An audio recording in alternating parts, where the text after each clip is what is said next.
People are... I keep finding the wrong python. What the patterns, Ras? I don't know what is it with the blood python and me. What? All right, another beautiful day in Yala province after probably the craziest start to an expedition ever. And yeah, we have one more night at this location, which is kind of a shame because it's my absolute favorite here.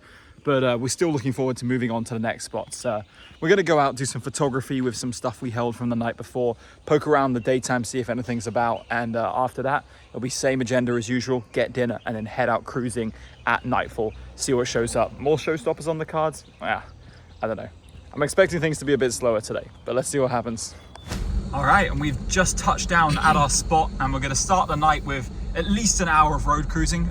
We always kind of extend it based on what we're finding, because if there's snakes showing up, then no need to stop. But nothing on the road thus far. The other guys are doing we're doing crisscross passes together with them. And I'm confident, very confident, some stuff is going to show up. And I'm looking forward to seeing what it is. Let's go. All right, and there's our first snake. We got into like a conversation and Anton was showing me something on his phone. And then all of a sudden, massive snake in the middle of the road. Show that to me. Oh, this one's kind of like what we call the normal morph.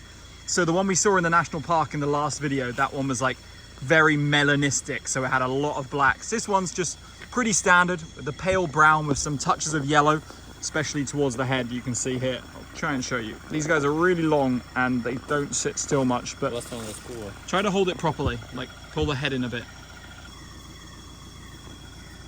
There we go. You can see it a bit better now. Make a new video and cut the last one. No, I just keep filming now. Yeah, you can kind of see it together in Anton's hand. He's trying his best to condense the head, but it's really tough with these. But yeah, just put it on the ground for a minute. Sometimes, I think that's a river we're hearing. You like see the head here. Big one, but nowhere near the size of the last one. But still like a pretty reasonably sized snake right there. Cool. It's funny, we went an hour without seeing anything on the road, and then within, I don't know, what was it, 30 seconds driving, 1 minute of the last putting the dogtooth cat snake away, we got another snake on the road, and it's a snake I really do not cruise often ever. It's a young female Hagen's pit viper.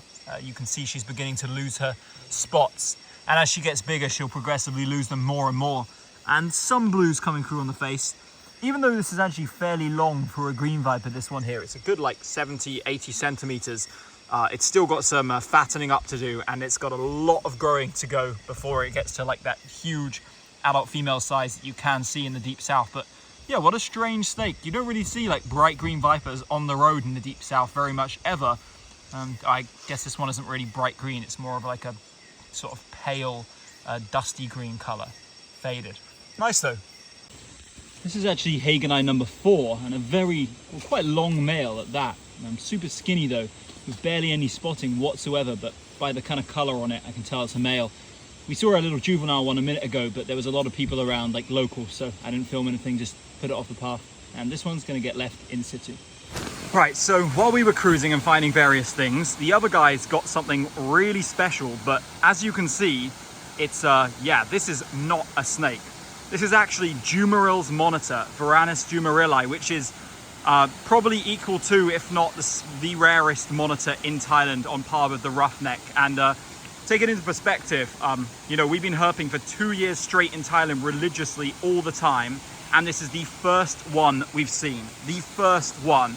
I saw a couple of these way back in the day when I was a kid herping around in Trang province by myself, but over the last 10 years, since 2013, I haven't seen a single one. And show the dorsum.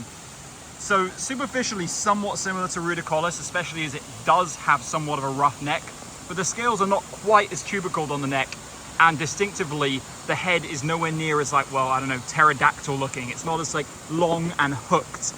And yeah, it's a little bit lighter in color generally as well, although the Rudicollis we got last year was one of the most colorful ones ever. But this is an incredibly rare lizard, and on top of being rare, they're even harder to get your hands on. And I don't even know how these guys managed to catch it while it was crossing the road, but I guess the fact that it's at night and it can't see as well would have helped. It was close. I had to like slam the brakes and start sprinting, and then I just managed to get like the tip of its tail in the ditch. Yeah, and what's interesting about this species is, like, you guys are probably wondering what's it doing out at night. but I've actually heard of many cases of people finding this species actively moving at night, like hunting along streams and also like climbing on trees at night. So unlike the other monitors, this one seems to have a strange sort of tendency to be active at night, although you probably got it right after dark. It was just after twilight, right? It was pretty early. Yeah, so it's probably about to wrap up its activity. And similar to Rudicollis, they're not really biters, and they're not too scratchy, but they really do have, as David said, claws from hell. So you kind of want to hold them in this way so you avoid look at the damage from when I caught it on my arm. Yeah, when you catch them, they're a bit scrabbly. I used to call these monitors always like Mr. Scrabbles, because they tend to like scratch you up like crazy. But this is another amazing find. Let's go. Something really weird just happened. We came back to the same spot from the other night and caught the exact same Boiga just cruising along the edge of the same river. Not even 20 meters from where it was the other night. I just cross-referenced from the pictures I took on that night to make sure it was the same one, even though you can see it's very much the same morph and same size, and it sure is. So I'm not gonna harass this guy anymore, just gonna let him go. All right, we've just come down to walk at a different river shortly after that monitor lizard and stuff up at the road. And let's see what we can find around here. This place is usually super abundant for Malayan crates, and quite a few other snakes hang around here too, so wouldn't be surprised if we see one or two things before we wrap up early tonight. Check out these two Certodactylus consabrinus on this tree. There's one there, and then an even bigger one hanging up there. Peter's bent-toed geckos, doing well in their natural habitat here. Oh, at long last, I got a big boy TM trademark. You know what I mean. Well, we've been hearing these calling absolutely everywhere this trip, but despite that, I haven't been able to locate one until this guy was just sitting on that rock in the middle of the river. Kind of unlike this species to just be sitting in the open like that, but he's looking quite glorious here. A really nice color morph too. All kinds of yellows, browns, kind of reddish, maroon. I think that's the color I'm looking for. Yeah, look at those toes as well. This guy is so cool. One of the best frogs in the world. Definitely one of the best in Thailand. This is actually our third beng of the night. The other guys cruised a couple earlier, and this one's just hanging out in the bushes along the stream. So another cat snake, and these are showing up in good numbers, which is kind of classic. Last year they weren't so abundant, but this time, even adults. This one's bigger than the green adult we got on the first day, but nowhere near as green, which is kind of odd. Yes, and I don't know if he plans on feeding on him, but we were just standing here and I swear it wasn't there. I'm so confused by how this just arrived here, but yeah, nice green beng, gonna leave it in situ. All right, as you can see by my finger, I have had a run-in with a kukri snake, and this is one I've shown on the channel several times before, because we do encounter them fairly often in southern Thailand, deep south of Thailand, especially in the dry season. These are distributed apparently from the records I've seen all the way up to Siratani, but I only really ever see them in the deep south. And now that he's hooked here, we can take a look. It's called the rusty-barred kukri snake for very obvious reasons. It's got those little orangey, rusty red bars running through its body, as well as those kind of small pale bands as well. One of the most striking features of the snake is its bright orange venter. Not quite as vibrant as the coral red on the blue coral we saw yesterday or in the last video, but still a nice snake. But it's getting really late here, and people are... I keep finding the wrong python. What the patterns, Ras? I don't know what is it with the blood python in me. What? Where did that come from? It was just in the middle of the trail. In the middle of the trail? Yeah. No way. Yeah. What the? Liran just showed up in the middle of me filming with another blood python. Not as fat as the last one maybe, right? Yeah. But probably equally as long, maybe a little shorter. Anyway, I'm like bleeding out here and I don't want to get bitten again, so let's put this away. So here's a look at Liran, the blood python master of this trip, who's just tripping over them at this point. I mean, we've seen a lot recently, but 2 in 1 trip is certainly a first. And as you can see, from what we discovered from finding 4 blood pythons from October, they're actually the most docile species of python in Thailand. Yes, they do occasionally try to bite, but for the most part, if you're just gentle with them, they're not bitey at all. And this one is a little on the skinny side, but also quite interesting with some really pale yellows. and some really contrasting marks across the body, as well as a much lighter head than they usually have, which I think is definitely the most odd feature of this one. It's like grey. You'll remember the other ones had a much darker, sort of dark brown, even black head, and this one's very grey on top. The other guys pointed out, kind of like a boa constrictor. Hold on, let's get close. And yeah, there you go. You can see it really well here. The Thai name for this actually translates to the duck face. I think it's because its little snout kind of looks like a duck's beak. I don't know, something like that. But yeah, what a good way to end the night. This is another showstopper and another fantastic evening spotting about down here in Yala on our Yala expedition. Look at that, amazing. Guys, check it out. Managed to get my hands on a Malayan softshell turtle. These guys are so cute. They are so freaking cute, especially a little one with this big goofy ass head. He's been trying to take my finger. Oh yeah, he's been trying to take my fingers off and has been devilishly close multiple times. So I'm holding him way back on his little soft shell, but look at the little 4 spots on the back. Kind of reddish orange color with those stripes on the head. I think this is the only soft shell species you get in freshwater, like forest streams here in southern Thailand, and it sure is cute. Oh. Yeah, I don't want to get bitten by these. It may be small, but they have big chompers. Look at him. Look at him go. Ooh, that is goofy as hell, boy. All right, the blood and the soft shell seem to be the last species tonight, so let's wrap up. I'm dead tired. It's almost 1 a.m. due to that flurry of snakes at the very end, and even though like we didn't get too much new stuff tonight, the amount of species we did see, including the monitor and another blood python, just fantastic, amazing, awesome. And I'll catch you guys tomorrow when we move on to a new location. All right, guys, brand new day, and we're moving on to our second location of the trip, 4th night of the trip. We're heading up to some upper elevation, upper dipterocarp forest around 800 to 900 meters. A place I've visited a few times in the past. It's really good for frogs.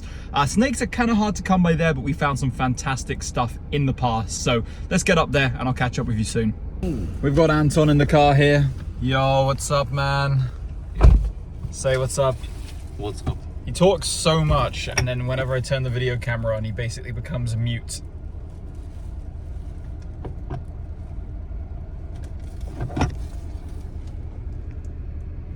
Idiot.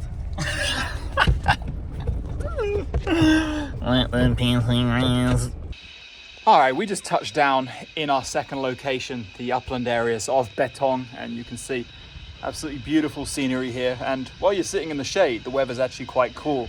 You know, up here at almost 900 meters above sea level, it's nowhere near as hot, although the sun does beat just as hard. So step out in those pale areas there, you're gonna get really hot, but here in the shade, we're living good.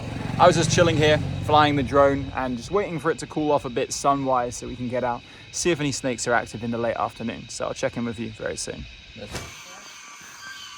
All right, we just got out at sunset, and crossing the road was this speedy little guy. It's a Rhabdophis chrysagos, speckle-bellied keelback, species we saw a couple times in the Ratuat not that long ago. And this one's not the prettiest one, but it does have quite a nice green head and some like orange on the body. And when I grabbed it, it spread its hood and you could see some of the red, like bright orange interstitial skin. And yeah, kind of like a diurnal species, which is occasionally active at night. This is certainly a good time to get them crossing the road. I found them in southern Thailand crossing the road at twilight quite a few times at this kind of sunset hour. And oh yeah, he does look quite beautiful there. But we're trying to get out and do more cruising ASAP because it's prime time up here. But this sort of counts as a diurnal snake. I can't really because I'm still using a headlamp, but it's about as close as we got to having a diurnal snake encounter on this whole trip. So it is what it is, guys. Sometimes it's just not too much active in the day, but let's keep moving. All right, next find of the night is one of the regulars to see around here, which you don't really see anywhere else. All right, okay. Okay, now that it's calming down a little bit more, we can take a look at it in my hands. Yeah, this is the sort of southern form Parius macularius, a lot more slender than the one we see in the north, considerably more slender with these more like distinctive bands made out of spots and also some like different markings on the head. To be honest, it's not that similar to the northern one in any way, and I suspect this one is almost certainly an undescribed species, or undescribed species is the best way to put it. Not quite as cute as the keeled slug snake, you know, with its super goofy looking face. This one's got a bit more of an elongated head, which is well, how would I put it, less goofy. But still a nice find up here, and one we see pretty regularly. Usually every time I go up here, we see just one individual. And we've ticked off that one individual really soon into our road cruising just after nightfall. So nice little mountain slug snake. Oh, night hornet? Oh no, that's not good. Yeah, we just got a little slug snake here, little carinatus. It's actually the second one we've seen. Anton picked one up on the side, and this one, really nice golden colored one, just crossing the road while we're walking around. Walking around the forest, we just stumbled upon this Boiga trapezi, which is just resting on a leaf near the pond. Would have been sad if we walked around the pond and didn't see any snakes, so I'm glad to see this sitting here. And it's our second trapezi of the trip. We had one in Tanto, as you'll remember, and this one's just peacefully sleeping, if you want to call it that, resting. I don't know why, doesn't seem to have a meal. I guess it just doesn't feel like hunting today, but nice. Just picked up another snake on the road, and it's our first Malayan banded wolf snake of the trip, Lycodon subcinctus. This one, a little juvenile, super distinct bands. And yeah, we just saw like some white bands moving on the road. The black was almost invisible against the tarmac, but we spotted them out the corner of the lights, just going near the edge, and here we go. We're doing the classic wolf snake thing. Pretty much all the members of the Lycodon genus are just extremely bitey little snakes. And this one is certainly no exception. If anything, this is one of the most bitey, maybe barring a Phranus. But yeah, cute little like black and white banded snake that's found a soft spot in my skin and it's chewing on me, so I'm gonna let him go. Nope. Walking along the road, Dasha just spotted this sunbeam snake that disappeared under here and then under the bottom layer, and somehow I managed to get it out from underneath someone's feet, underneath a bottom layer of vegetation. This one's a pretty big solar, look at it. And really pale in coloration. These are southern ones, get so pale, it's so nice. And they have like the much more kind of a, I guess, rounded head, where the others have more of like a flat shovel-like head. These ones are very rounded. It looks so cute there, look at it. Big and ultra shiny sunbeam snake right there. Take a close up of that head. That's beautiful. This one's so pale on the sides and overall just not dark whatsoever. One of the bigger sunbeams I've seen in recent times. And that's another species to add to the list tonight. I think we've seen 6 species, our group, walking around, and it's not even 10 p.m. yet. Hi, just walking along the... Sorry, let me alter my lighting to make it more film friendly. Yeah, while just walking a bit, So after that sunbeam, we walked down to this little stream off the side of the road, and along it, even though it's kind of disturbed habitat, I got this Boiga beghuloensis. This has been really, really abundant on this trip, especially adults like this. This one's lacking a lot of green though, just mostly green on the head with those patches you see. But yeah, a lot of these, considering that I usually associate these with more rainy times of year, but a nice one. And maybe we'll get this one out for the guys to take a closer look at, since it's kind of at a awkward spot. All right, just on for the beghuloensis on the path. Got another new species of snake for the trip and another slug snake. So third slug snake species of the night. This is Parius margaritiforus, the white spotted slug snake. Oh, he's doing fake biting, look. Widening its head, going up in an S shape for ambush, and pretending to bite. Although these never open their mouths and never bite. This is a super familiar one for the people who watch my channel regularly, as they're pretty abundant here in the deep south, and actually really a lot of southern Thailand. And yeah, I'm just going to completely rephrase that. These are pretty common throughout Thailand, although the orange collared morph is pretty much restricted to only the south of Thailand. Pretty cool. All right, me and Anton just got back to the house after those last few snakes, and we're going for a little walk around the compound while everyone else goes to bed. And got a little Schlegel's reed snake here. Really common species around this area, but this is actually the first alive one seen tonight. And this may be the very last snake, but let's see if we get something else.